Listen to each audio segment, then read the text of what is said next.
So when we looked at how people are engaging with lead magnets, my expectation was almost all of them would only download one, but almost 24% downloaded more than one resource. So that leads to more questions like, why?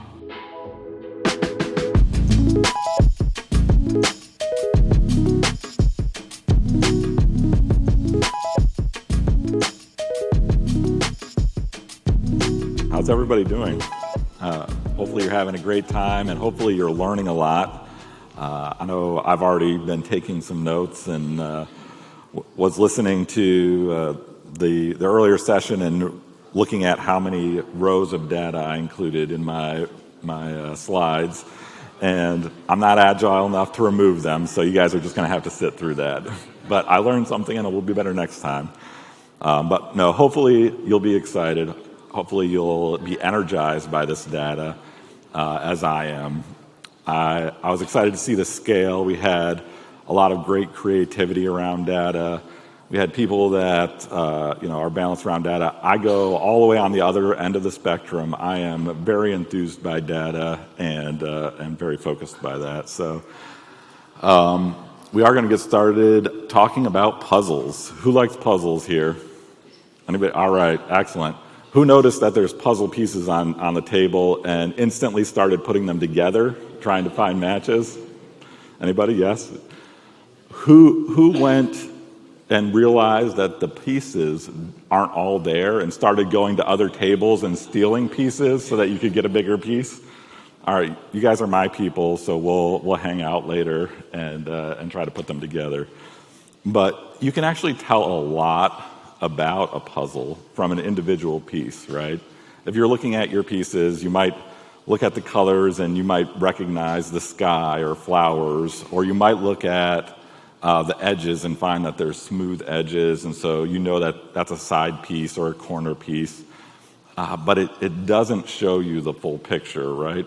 Unless you put all of the pieces together, you're not able to see the full view. And so that's what I'm talking about today, is putting all of our data pieces together so that you can get a full picture of your audience. And before I get too far down the road, I do want to make a note. This is not, when I'm talking about putting the pieces together, I'm not talking about your CRM. You have a lot of data in your CRM, and it's great data, but that's designed primarily for kind of one-to-one communication, right? Your donor development people will have notes on all of the interactions that they've done with these potential donors, or your marketing automation team will have notes and be able to segment, which is fantastic.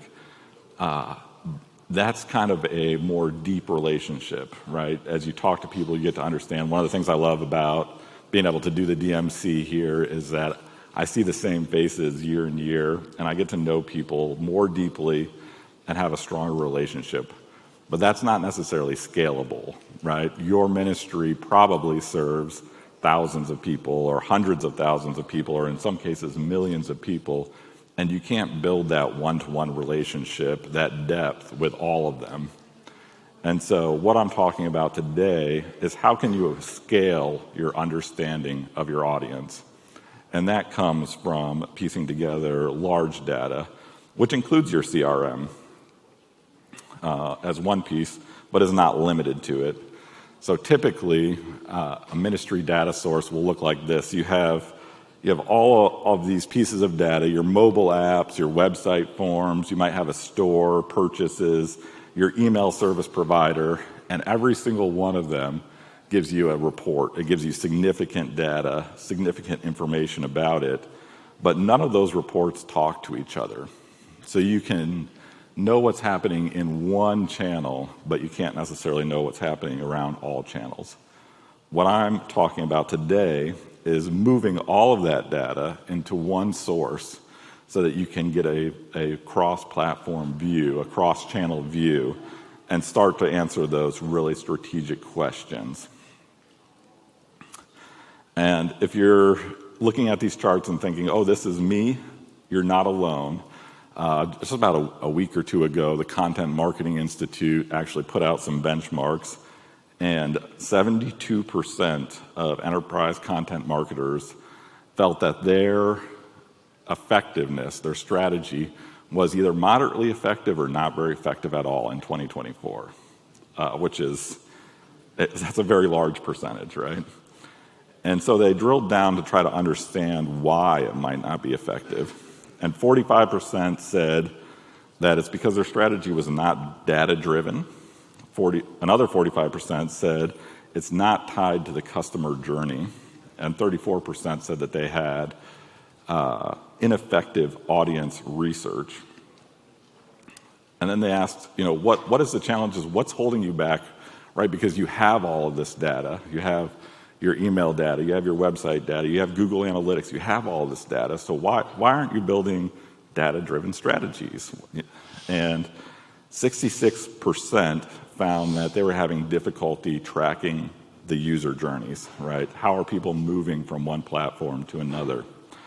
Another 63% said that they had difficulty measuring ROI. So they didn't know if what they were doing was actually influencing key events. And another 55% talked about data silos, which is exactly what we showed in that chart, right? Your data is all siloed on different platforms, and even within the individual platforms, you'll find that it's siloed, right? Your email service provider probably shows you how well each of your campaigns performed, but it's also probably very hard to get how an individual user was tracked across multiple campaigns. The good news is that we can actually do better because we do have data. Technology has been getting more affordable, and AI has been helping with unstructured data. So we are now equipped and have the tools to do better. Before I jump into some case studies and some examples, I just wanted to kind of give some context for how big this data puzzle is. And we had several people raise their hands that said they love puzzles. What's the biggest puzzle you've done? How many pieces? Anybody? 1,000? 2,000. All right. Excellent. Yeah, I asked a lot of people going into this, and 1,000 seemed to be the highest. I heard some people say that they saw some ads for a mythical, 10,000 piece puzzle, but I've never heard of anybody that actually has seen one in real life. So Love Worth Finding Ministries was gracious enough to give us data and allow us to build this case study out as a proof of concept. And to do that, they gave us a sampling of their data. And that sample included 225 million rows of data spread across over 3,000 database tables. So this is, your biggest puzzle was 2,000. That's the biggest puzzle I've met somebody who's done. And this is taking that to an infinitely larger scale. So this is part of the reason people are struggling with this is because it's an overwhelming amount of data, right? It's hard to know what to do with that much. But if you take it piece by piece and start removing the silos, you're able to explore the user journey. You're able to understand their behavior and their motivations a little more. And you're able to build better attribution models. And you're able to also get a view that takes you out of your own biased perspective. So I'm going to walk through just a series of data points that we found that I find exciting. And it starts with exploring the journey. And the journey is not as linear as you might expect. We all like nice, neat, linear models. I know Chris said he gave some data points and said it's a little messier than this in real life, right? That is very true. But if you're like me, you've been doing marketing for a while, you've probably built some kind of a journey like this, right? It starts with somebody coming to your website, and you try to get them to connect and opt into your email. And then once they're an email subscriber, you give them an offer, maybe a free resource for a gift of any amount, something like that, in hopes that they'll become a donor. And then eventually a recurring donor, right? This is a standard model, and it's a good model. I'm not going to flip any paradigms or kind of blow that up at all, but it's not as good as we can do. right? Because it's not informed. Journeys are not as linear as that. And so I'm gonna talk a little bit from my perspective. My background is heavily on performance marketing and specifically lead generation. So I'm going to use some of my assumptions that were challenged during this process. And my assumption is that lead magnets are really for generating leads, right? That's their function. It says it in the name, lead magnet. So it's a good assumption. And when I say lead magnet, I'm talking about a free resource for an email subscription, right? So going back to my linear view, somebody signs up for this free resource. We give them something of great value up front, and then they eventually go through the rest of the journey through email or other channels.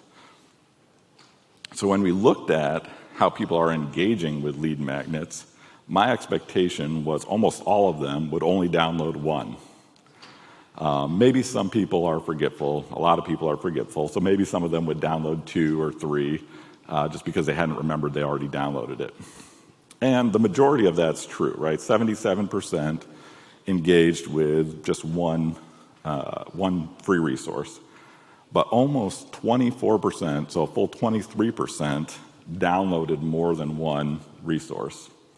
And in particular, some who were highly engaged downloaded more than 10 resources.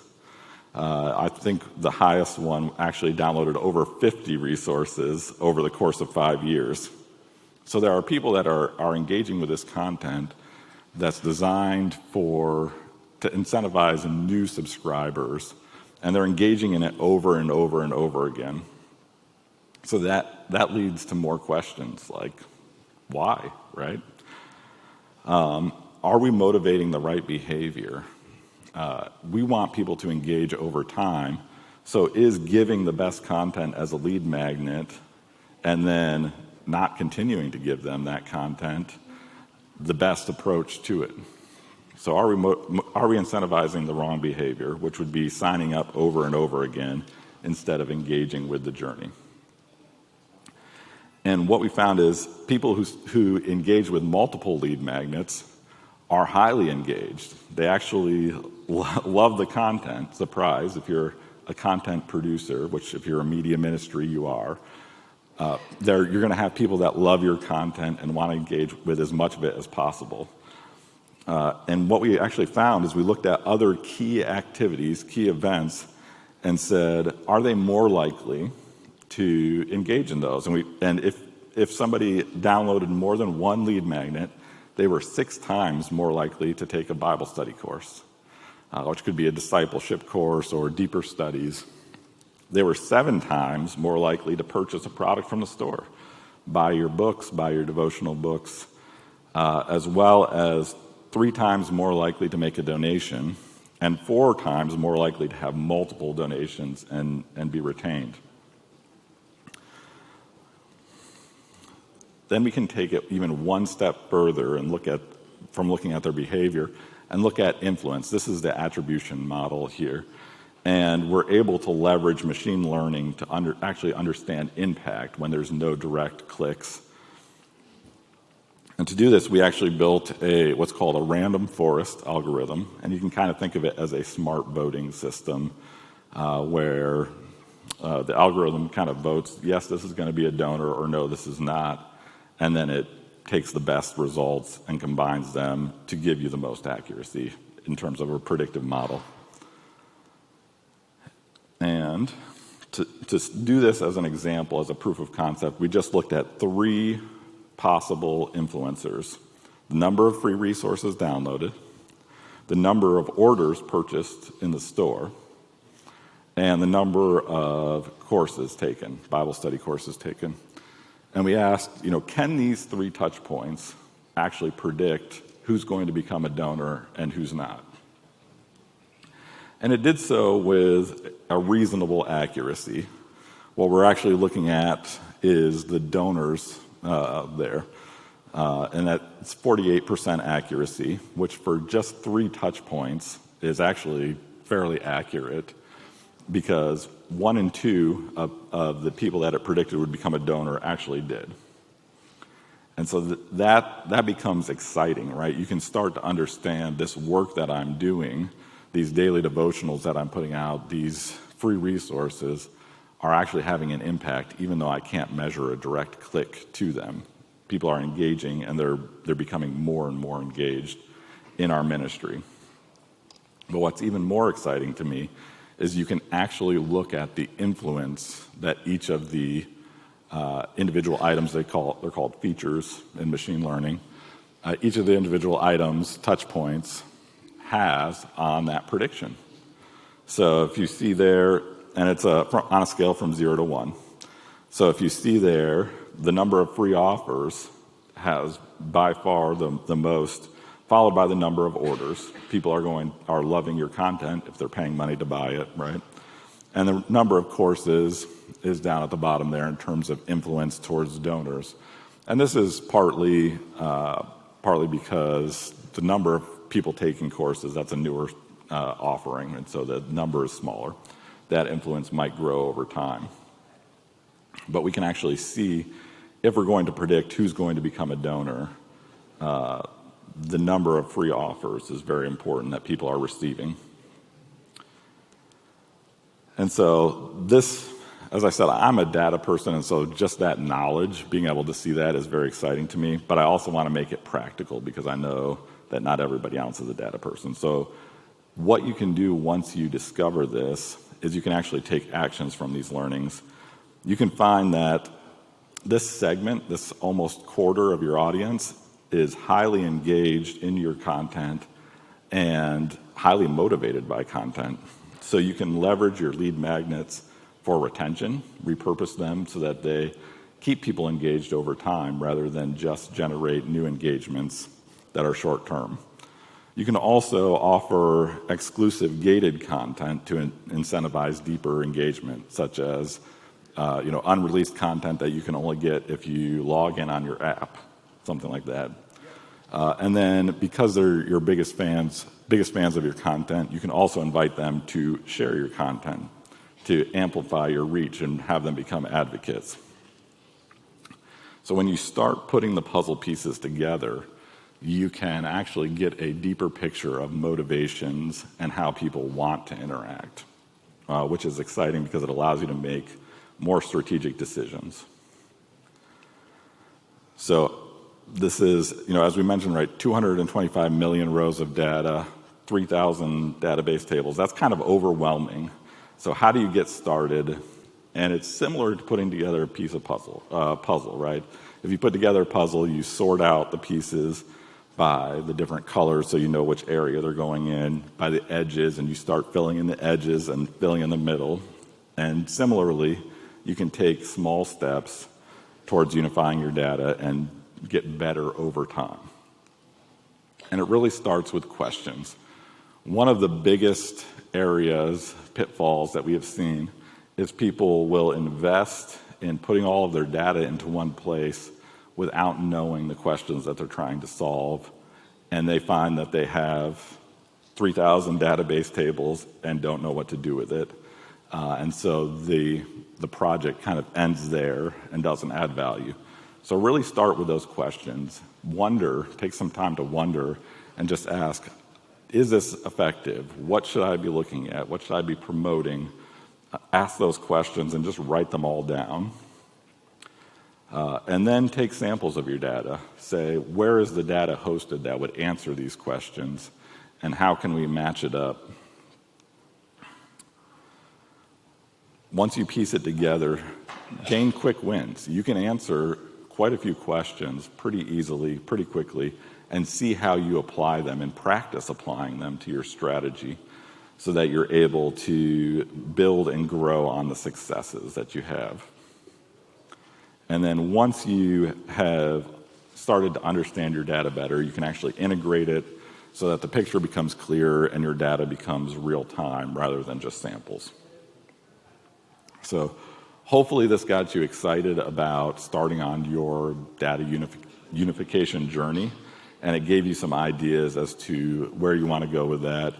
If you would like some help with it, 5Q is we really have a heart for helping people engage deeper in their ministry, and we do believe that unifying the data is a key to doing that deeper engagement.